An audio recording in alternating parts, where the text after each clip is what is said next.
Cat-9 runs onto baseball field and blocks player from swinging. Seconds later, everyone understands why. The acrid smell of something wrong hit Max's nostrils before anyone else noticed. His ears perked up, muscles tensing beneath the tactical vest emblazoned with K9 unit as he sat in the back of Officer Sarah Collins' patrol vehicle. The July heat baked the Truist Park parking lot, where thousands of Atlanta Braves fans streamed toward the stadium gates, oblivious to the danger the Belgian Malinois had already sensed. Sarah caught Max's reflection in the rearview mirror, the slight tremor in his jaw, the intense focus in his amber eyes. 6 years of partnership had taught her to read these subtle signals like a weather vane before a storm. Something was off, and Max knew it. Unit K97, responding to anonymous tip about potential drug trafficking, starting perimeter sweep. She spoke into her radio, adjusting the badge on her crisp Atlanta PD uniform. The dispatcher's acknowledgement crackled back as she watched Max's growing agitation. This wasn't his usual pre-search excitement. This was different. The stadium hummed with energy as the crowd filed in for the decisive game against the Dodgers. Sarah led Max along their assigned patrol route, weaving through the service corridors and checking restricted areas. But with each passing minute, Max's behavior became more erratic. His nose worked overtime, sampling the air with urgent sniffs, pulling against his leash in a way she'd never seen before. "Easy, partner," Sarah murmured, but the reassurance in her voice didn't match the unease in her gut. Max had earned his reputation as one of the force's most reliable K9s through countless successful operations. If something had him this worked up, it warranted attention. They'd reached the lower level when the first crack of the bat echoed through the concrete corridors, followed by the roar of the crowd. 8th inning. Sarah checked her watch. They'd been searching for nearly 2 hours with nothing concrete to show for it. But Max's agitation had only intensified. The radio squawked to life. K97, status report? Sarah raised the radio to respond, but Max suddenly lunged forward with unprecedented force. His powerful muscles bunched and strained against the reinforced leather leash. "Max, heel!" she commanded. But for the first time in their partnership, her words fell on deaf ears. With a sharp snap, the leash broke. Max bolted down the corridor toward the field entrance, his nails clicking rapidly against the concrete. Sarah's heart jumped into her throat as she sprinted after him, knowing that every training protocol was being shattered in these crucial seconds. "K9 unit, we have a situation!" she shouted into her radio, racing to keep up with her partner. "Max is off leash and heading for the field, I repeat." But her warning came too late. Max burst through the bullpen gate and onto the perfectly manicured grass, a black and tan missile streaking across the diamond. 40,000 fans gasped collectively as the K9 officer charged toward home plate, where Marcus Thompson, the Braves' star hitter, was stepping up to bat. Sarah emerged from the dugout just as Max reached Thompson, physically blocking him from taking his swing. The stadium fell into confused silence, punctuated by scattered shouts and the immediate protests from both teams' managers. "Max, return!" Sarah called out, her voice tight with professional embarrassment and growing fear. This would end their careers. 6 years of exemplary service destroyed in an instant of inexplicable disobedience. Then she saw it. The slight tilt of Max's head, the same angle he used when pinpointing an explosive device. Her eyes snapped to the luxury boxes directly above home plate, and in that fraction of a second, her world exploded. The blast ripped through the VIP section, sending glass and debris raining onto the field. But thanks to Max's intervention, Thompson and the other players had already scattered away from the impact zone. As screams erupted and smoke billowed into the evening sky, Sarah realized that Max hadn't broken protocol. He'd just prevented a massacre. "All units, explosion at Truist Park. Officer requesting immediate backup and emergency response." Sarah barked into her radio, already moving toward the stairs leading to the destroyed section. Max fell into step beside her, his previous agitation replaced by the focused intensity of a working K9 on a mission.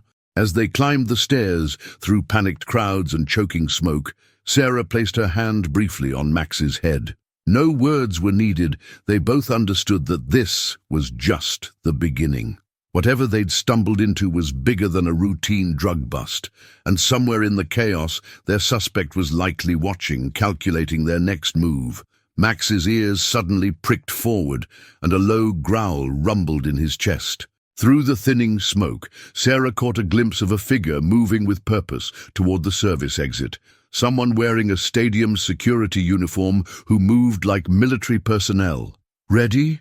she whispered to Max, drawing her weapon. The Belgian Malinois tensed, ready to spring. Another explosion rocked the stadium, but neither partner flinched. They'd started this shift as a routine patrol unit. They would end it as the only thing standing between Atlanta and what was quickly revealing itself to be a carefully orchestrated terrorist attack. Sarah took a deep breath, centered herself, and gave the command that would change everything. Max Hunt.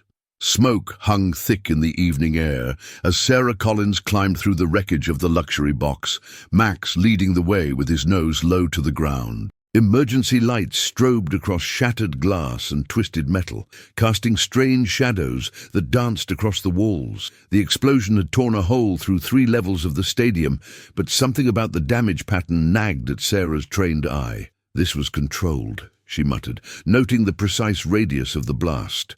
Max's sudden bark drew her attention to a corner of the devastated room, where he stood rigid, front paw raised in the alert position. Among the debris lay an unmarked equipment case, its metal surface barely scratched, despite the surrounding destruction. Sarah keyed her radio. "K97 to command. We've got a suspicious package in Section 415. Requesting EOD team over." "Negative, K97." The response crackled back. "EOD is tied up with multiple devices found in the parking structure. Maintain perimeter and await." A second explosion cut through the transmission, this one from the direction of the stadium's south entrance. Max's head snapped toward the sound, but his attention quickly returned to the equipment case, telling Sarah everything she needed to know. These weren't random attacks. They were dealing with a coordinated strike. The sound of footsteps on metal drew their attention. Through the gap in the wall, Sarah caught glimpse of a figure moving with tactical precision across the maintenance catwalk. Even at this distance, the way they moved screamed military training. "Atlanta PD, stop right there!" Sarah called out, drawing her sidearm. The figure paused, turned slightly, just enough for the emergency lights to catch their face, and Sarah felt her blood run cold. She knew that face. "James?" The name escaped her lips before she could stop it. James Morrison, her former tactical instructor, now head of stadium security, stood motionless on the catwalk. For a heartbeat, their eyes met across the gulf between them. Max's growl deepened, a sound Sarah had only heard him make around the most dangerous suspects. The Belgian Malinois had never liked Morrison, even during training. Now she understood why. Morrison's lips curved into a smile that didn't reach his eyes. "Should have known it would be you two," he called back, his voice carrying the same authoritative tone that had commanded respect at the academy. "Always had a nose for trouble, didn't you, Max?" Sarah's mind raced through years of memories. Morrison's obsession with stadium security protocols, his insistence that the system was vulnerable, the way he'd fought against her partnership with Max. Every lesson, every casual conversation took on a sinister new meaning. "Why, James?" she demanded, keeping her weapon trained on him as Max inched forward, muscles coiled for action. "Because sometimes the only way to fix a broken system is to break it completely." Morrison reached into his jacket, and Sarah's finger tightened on the trigger. But instead of a weapon, he produced a small remote. "Let's see how good you really are, Collins." He pressed a button, and multiple explosions thundered through the stadium's lower levels. The catwalk shuddered, and Morrison used the distraction to disappear through an access door. "Max, track!" Sarah commanded, but her partner was already moving, leading her down through the maze of emergency stairs and maintenance corridors. They burst into the stadium's main kitchen, now abandoned except for overturned carts and scattered supplies. Max followed the scent trail to a massive industrial freezer, its heavy doors slightly ajar. Sarah pulled the door open, weapon ready, but the freezer was empty, except for a tablet mounted to the wall, its screen flickering to life with Morrison's face. "Welcome to Lesson 1, his recorded message played. "You always told me I was too harsh on you during training. Well, consider this, your final exam." The tablet screen shifted to display a map of Atlanta, with 5 points pulsing red. Each marker was labeled with the name of a different sports venue. "You have 6 hours before the championship game," Morrison continued. "Each venue has enough explosives to level a city block. Find them all, and maybe you'll understand what I've been trying to teach for years about the vulnerabilities in our system. Fail, and the casualties at Truist Park will seem like a warm-up act." The screen went dark, leaving Sarah and Max alone in the cold storage room. She holstered her weapon with trembling hands, the magnitude of what they faced settling over her like a physical weight. Standard procedure would demand she report this immediately, get every available unit mobilized. But Morrison had spent 20 years in law enforcement. He knew every protocol, every response pattern. If she called this in, he'd be ready. Looking down at Max, she saw the same certainty in his eyes that she felt in her gut. This was their fight. "Command, K-97, she radioed, making her decision. "Suspect fled south through the service tunnels. Max and I are in pursuit. We'll report when we have something concrete." She switched off her radio before dispatch could respond. Whatever came next, she and Max would face it together.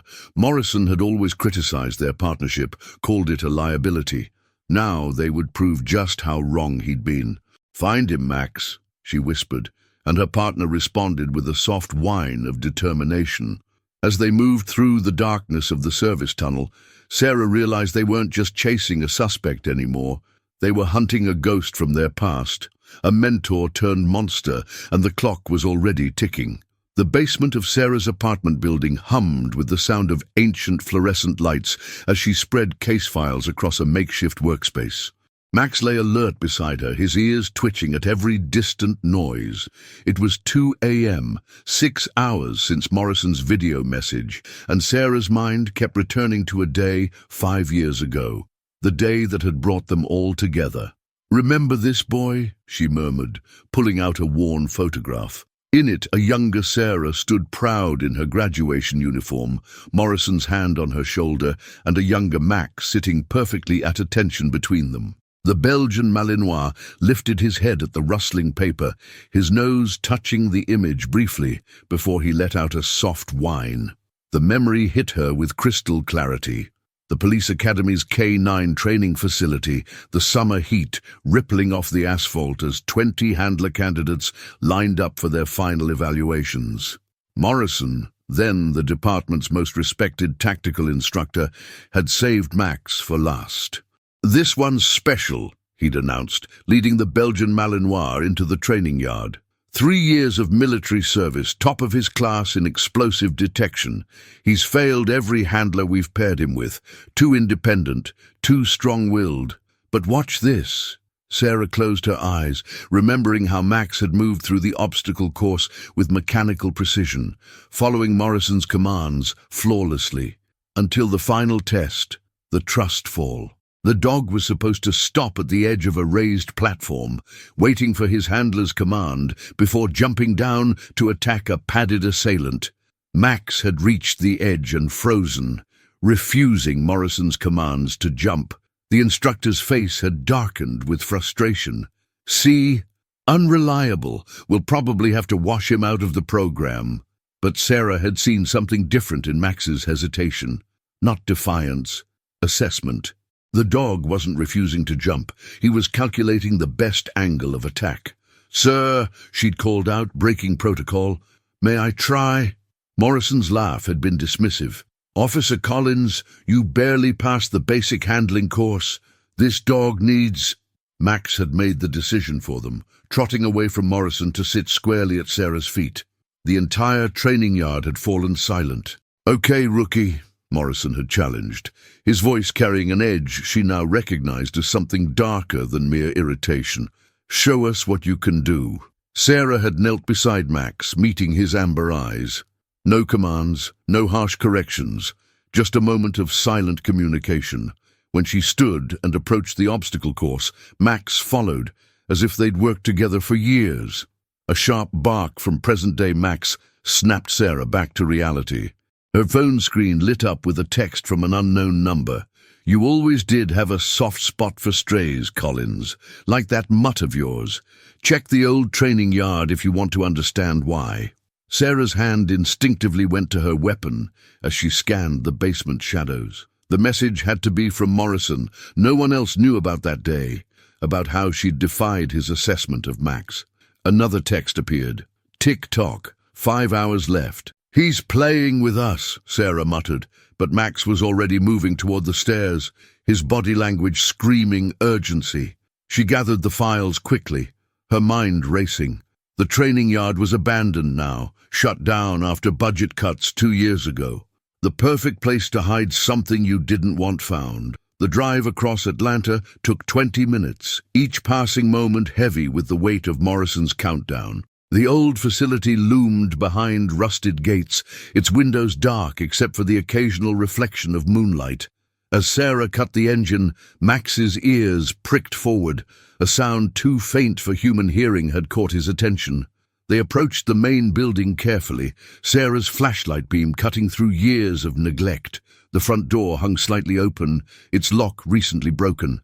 Inside, their footsteps echoed on concrete floors, still marked with faded training patterns. Max led her straight to the back room, Morrison's old office. The dog's behavior changed instantly, dropping into the alert posture that signaled explosives. Sarah swept her light across the room, catching something that made her breath catch. Hundreds of photographs pinned to the walls, surveillance shots of every major sports venue in Atlanta. In the center, a blueprint of Truist Park, with precise annotations marking explosive placement. "My God," Sarah whispered. "He's been planning this for years." A laptop sat open on the dust-covered desk, its screen showing a timer, 4:47:13 and counting down. Beside it lay a manila envelope with her name written in Morrison's precise handwriting. Inside, she found a single sheet of paper and a key card. The note read, "Final lesson, Collins. Sometimes the biggest threats come from those sworn to protect us. Your old training scores are in the stadium security office. Want to see how many people you failed to save?" Sarah's hand tightened on the paper as understanding dawned. Morrison hadn't just been testing stadium security all these years, he'd been documenting its failures, preparing for this moment. And he'd used her, used every training session and evaluation to gather data on response patterns and blind spots. Max's sudden growl cut through her thoughts. His eyes were fixed on the window, where a shadow had shifted against the moonlight. Sarah killed her flashlight, drawing her weapon in the same motion. They weren't alone. The sound of boots on gravel came from multiple directions now, professional, coordinated movement. Morrison's message hadn't been meant to lead them to evidence. It was meant to lead them into a trap. "Good girl, Sarah," Morrison's voice carried through the darkness. "You always did follow the clues, just like I taught you." Sarah pressed her back against the wall, Max a solid presence beside her. The timer on the laptop ticked down relentlessly as shadows converged on the building. 5 hours to stop multiple bombs from detonating across the city, and they were pinned down by their own former instructor. Morrison had taught her everything she knew about tactical response, but he'd forgotten one crucial lesson: never underestimate a partner's loyalty. Sarah looked down at Max, seeing in his focused gaze the same determination she felt. They hadn't come this far to fail now. "Ready?" she whispered. Max's muscles tensed in response. Whatever came through that door, they would face it together, just like they had on that first day in the training yard, when a failed military dog and a rookie handler had proved everyone wrong. The door hinges creaked, and Sarah tightened her grip on her weapon. Their final exam was about to begin. The first bullet splintered the doorframe inches from Sarah's head, sending wood chips flying. Max's muscles bunched beneath her hand as 3 more shots pierced the darkness, but she held him steady. "Wait," she whispered, counting footsteps in the hallway. Morrison had taught her this, how to track multiple assailants by their movement patterns. Now she'd use his lessons against him. 4 targets, she breathed to Max. Standard sweep formation. The Belgian Malinois' ears twitched in acknowledgement, his body vibrating with controlled energy. Through the window behind them, moonlight caught the laptop's display, 4:32:47 remaining. "Remember the warehouse protocol, Collins?"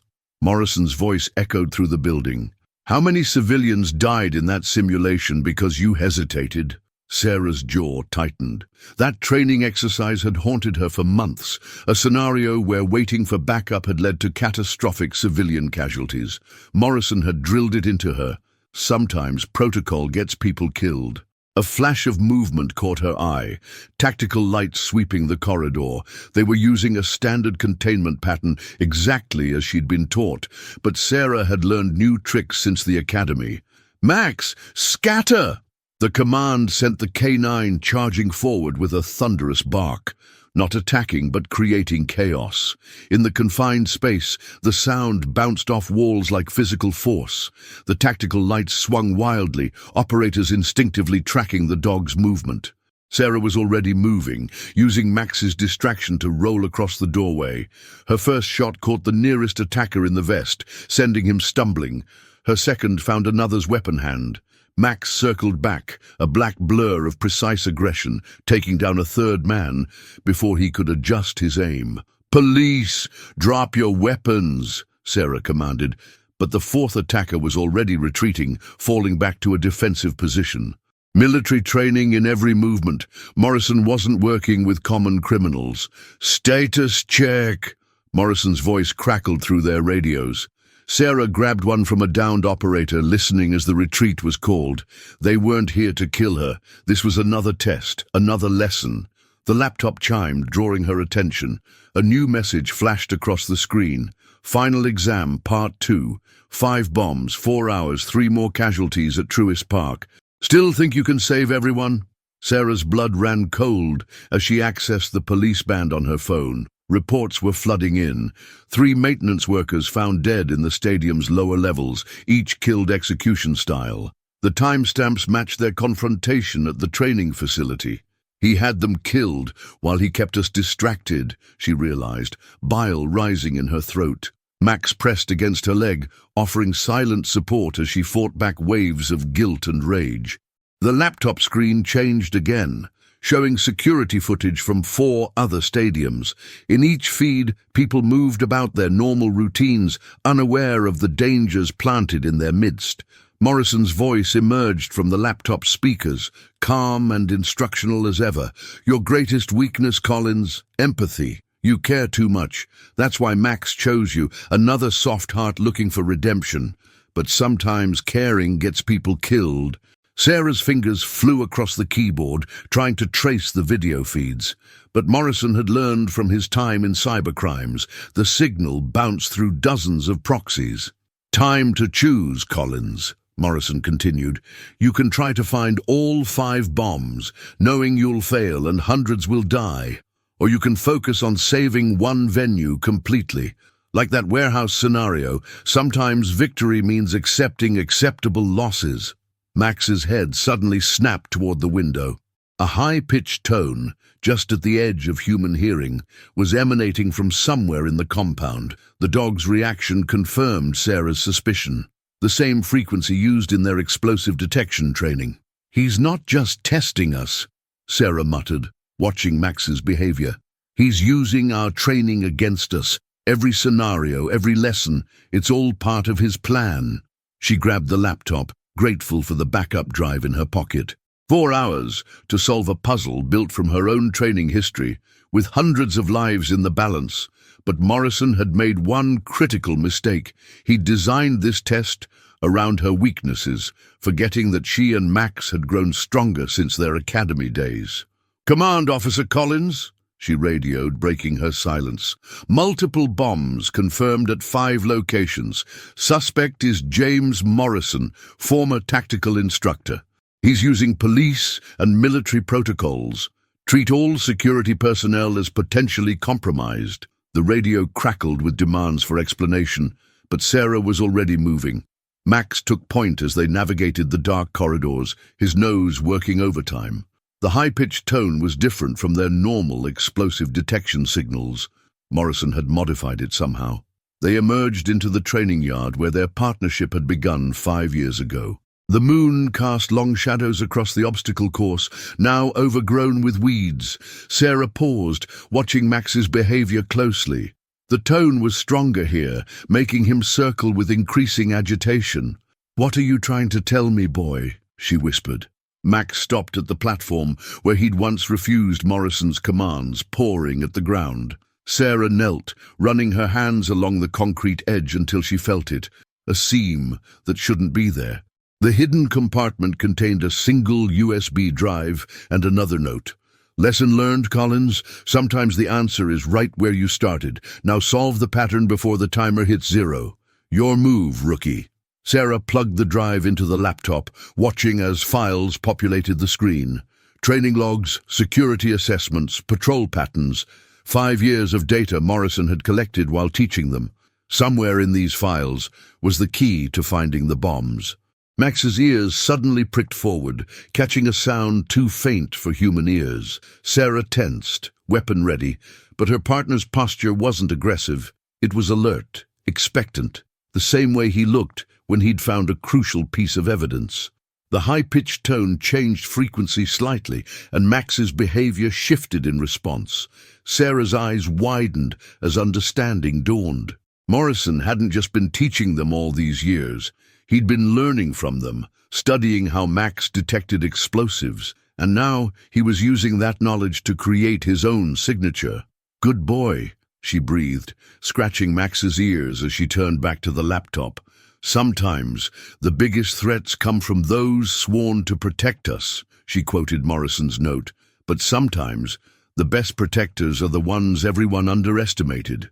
The timer continued its relentless countdown. 3:45. 12. Somewhere in Atlanta, Morrison was watching, waiting to see if his star pupil would make the same choices he had. But Sarah had learned a different lesson on this training yard. Trust your partner, trust your instincts, and never let someone else define your limitations. She opened a new file and began to type, Max standing guard beside her. They had less than 4 hours to prove Morrison wrong about everything he thought he'd taught them, about acceptable losses and necessary sacrifices. The final exam had begun. Sarah's fingers flew across the laptop keyboard as data patterns emerged from Morrison's files. Max paced the perimeter of their makeshift command center in the empty server room of Atlanta Police Headquarters, his nails clicking against the concrete floor. The timer on the screen showed 1:17:43 remaining. "Got you?" she whispered, as strings of code resolved into a familiar pattern. Morrison had hidden his bomb signatures in plain sight, embedding them in years of training logs. Each explosive had been calibrated to emit a specific frequency, frequencies that matched every successful detection in Max's service record. Her phone buzzed. "Finally figured it out? You're still thinking too small, Collins. Check the championship game broadcast schedule." Sarah pulled up the network feed schedule. 5 games, 5 venues, 5 bombs. But something wasn't adding up. She clicked through security footage of each stadium, watching normal game day preparations underway. Then she saw it. The same maintenance van entering each venue, separated by exactly 47 minutes. "He's not just targeting the venues," she realized, her voice tight. "He's targeting the national broadcast. When the first bomb goes off, every network will switch to breaking news coverage. Then the second explosion hits their new live feed. Then the third." Max's head snapped up, a low growl building in his chest. Sarah turned to find Morrison standing in the doorway, still wearing his stadium security uniform, looking every bit the respected instructor she'd once known. "Best lesson I ever taught you," he said, hands raised in a show of surrender. "Always look for the pattern behind the pattern." Sarah's weapon was up and centered on his chest, but Morrison seemed unconcerned. "You're getting sloppy, James. Coming here yourself. Had to see if you'd really solve it." He stepped into the room, eyes moving between Sarah and Max. The Belgian Malinois' growl deepened, but he held position. "You know what happens when that timer hits 0. 5 synchronized explosions, each time to maximum broadcast coverage. The entire country will watch as their most cherished venues fall, and they'll finally understand what I've been saying for years. The system is vulnerable. By killing innocent people? That's not teaching, that's terrorism." Morrison's face hardened. "I tried it your way, wrote reports, filed recommendations, begged for better security protocols. Know what they did? Promoted me to stadium security and told me to keep quiet. Called me paranoid." He nodded toward Max. "Just like they called him unreliable? Just like they said you weren't ready for K9 division?" "Don't try to make this about us," Sarah warned, but Morrison pressed on. "It's always been about us. The overlooked, the underestimated. I chose you for the K9 program because I saw myself in you, someone the system would never take seriously until it was too late." The timer ticked past 1 hour as Morrison took another step forward. "You can't stop all 5 bombs. Even with the frequencies, even with Max's detection skills, the venues are too far apart. But you can stop one, save hundreds of lives, make the same choice I had to make." Sarah's mind raced through options. Morrison was right about the distances. Even with police escorts, they couldn't reach all 5 venues in time. But something about his confidence felt wrong. Max's behavior during the stadium explosion, the precise timing of the maintenance van. "Unless there aren't 5 bombs," she said slowly, watching Morrison's expression. "The van, the frequencies, the multiple venues, it's another protocol. Standard EOD procedure. Multiple devices spread out to divide response resources." Morrison's smile faltered slightly. "You're stalling, Collins. 54 minutes left." "No, I'm remembering my training. Max didn't alert on explosive residue at the stadium. He alerted on the trigger mechanism. The other bombs are decoys, designed to emit frequencies that match his detection history. There's only one real device, isn't there? One bomb, big enough to trigger sympathetic detonations in the decoys, just like that warehouse simulation." The change in Morrison's stance was subtle, but Max caught it. The dog's muscles tensed, reading the microseconds before action that only a trained K9 could detect. "The stadium," Sarah continued, pieces falling into place. "The maintenance tunnels connect to old civil defense bunkers. Perfect place to hide a central device. That's why you needed me and Max distracted during the first explosion. You were moving the real bomb into position." Morrison's hands dropped slightly. 52 minutes. Choose carefully, rookie." "Already did. Jenkins, move in." Morrison spun as SWAT officers emerged from the shadows of the server racks, weapons trained. While he'd been focused on Sarah and Max, a tactical team had quietly surrounded them. "You're not the only one who can run multiple scenarios," Sarah said, keeping her weapon steady. "Bomb squad's already checking the tunnels. Over 40 officers volunteered to help. Seems I'm not the only one you underestimated." For a moment, Morrison's mask of control cracked. "They'll never find it in time. I designed this plan around your abilities, your response patterns. Even if—" Max's bark cut him off, sharp, urgent, the same tone from the stadium. Sarah felt her blood run cold as she looked at her partner. "He's carrying it, isn't he? The detonator's on him." Morrison's hand darted toward his jacket, but Max was faster. The Belgian Malinois launched forward, a black blur of precise training and raw power. His jaws clamped around Morrison's arm as Sarah and the SWAT team converged. "Don't move!" Sarah commanded, reaching carefully into Morrison's jacket. Her fingers found what she feared, a dead man's switch wired to a transmitter. One wrong move and every decoy bomb would cascade into synchronized destruction. 49 minutes, Morrison gasped through the pain of Max's bite. "Still think you can save everyone?" Sarah met his eyes, seeing for the first time not the instructor who'd trained her, but a man so obsessed with proving the system's failures that he'd become the very threat he'd warned against. Actually, she said, nodding to the SWAT team's EOD specialist, I think we just did.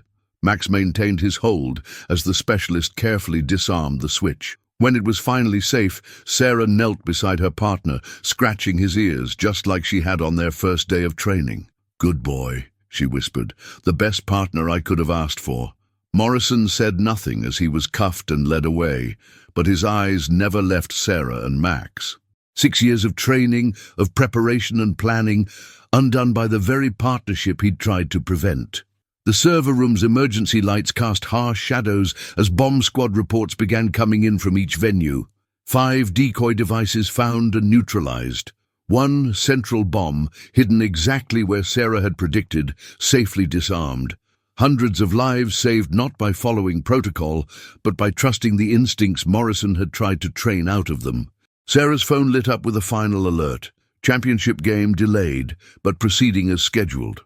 In the end, Morrison had taught them all one last lesson. Sometimes the greatest strength lies not in seeing the vulnerabilities in a system, but in recognizing the power of those who work to protect it. Max pressed against her leg, his mission complete, but his vigilance unwavering.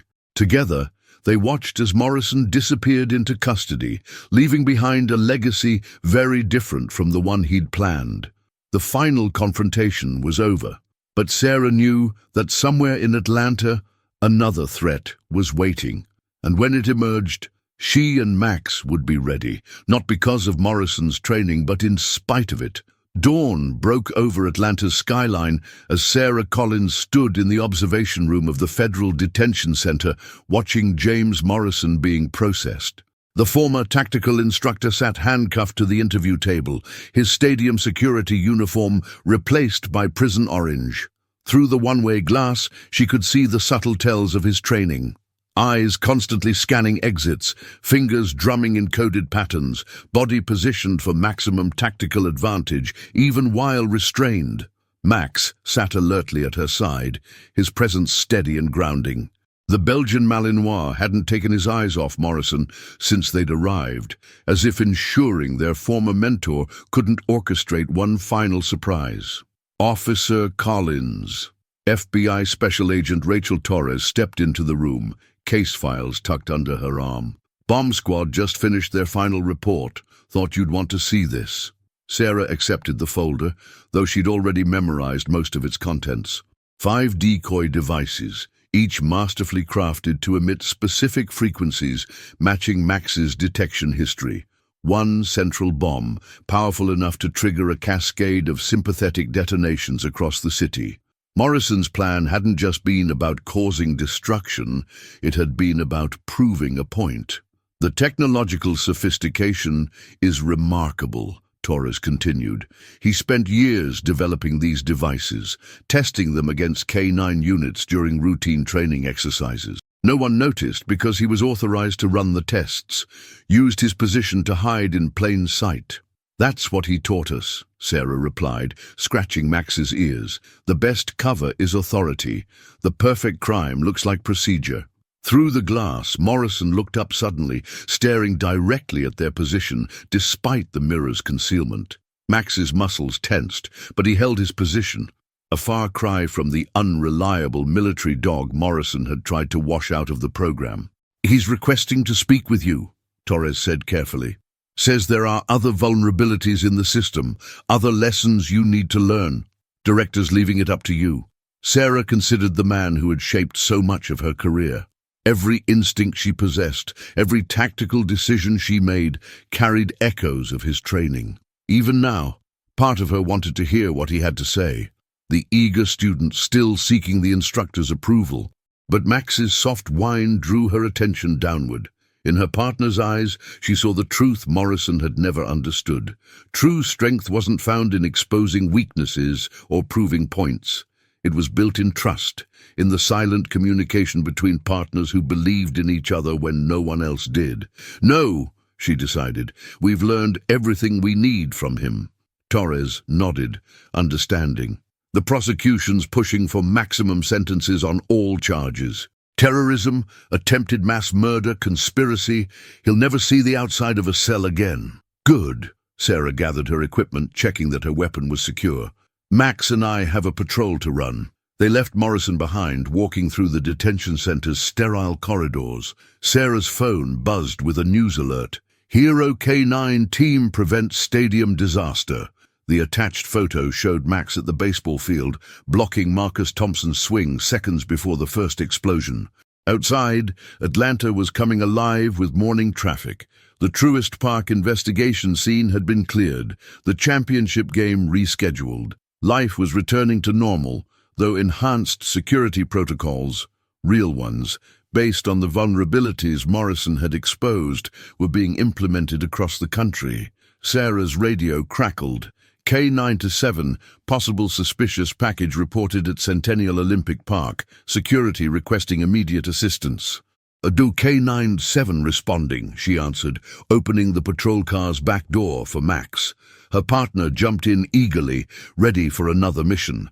As they drove through the city streets, Sarah glanced in the rear-view mirror.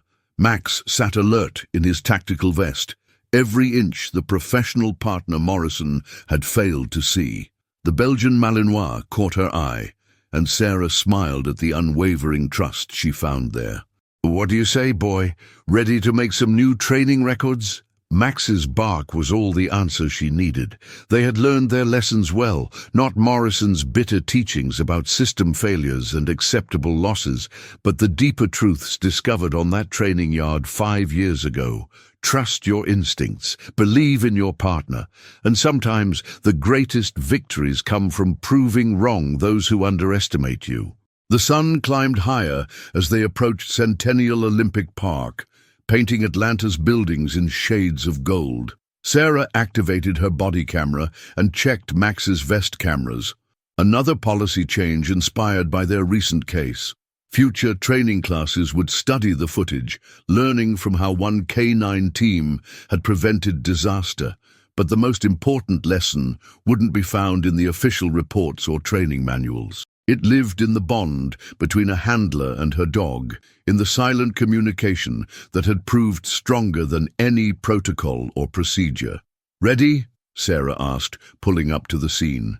Max stood in the back seat, muscles coiled with professional anticipation.